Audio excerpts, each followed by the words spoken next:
Good evening mga paps. So, ngayon ay tuturuan ko kayo kung paano makuha yung deposit natin kapag tayo po ay naban. So, ganito mga paps. Punta tayo sa wait lang. Ayan, yung account ko naban na yan. Punta tayo sa help center. Tapos frequently asked question. Driver. Tapos punta tayo sa order edit or cancellation. Tapos punta tayo sa kahit alin diyan kahit alin diyan sa dalawa. Diyan. Tapos contact us.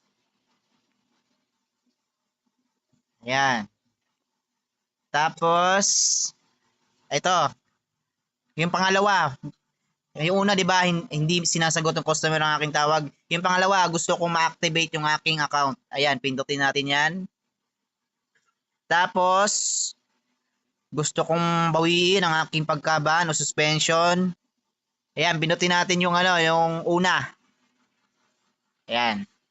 Tapos pinutin natin sa Manila kung saan kayo yung account nyo kung saan naka-register. Manila tayo. Tapos ayun, para ma-activate ang aking account, ayan, pindutin natin 'yan. Tapos ayun, mag-click dito. Pinutin natin yung mag-click dito.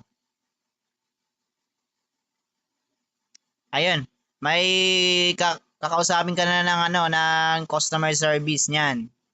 Tapos ikaw na magbahala, magpaliwanag kung tapos sisendan ka lang niya ng ng kung saan ka mag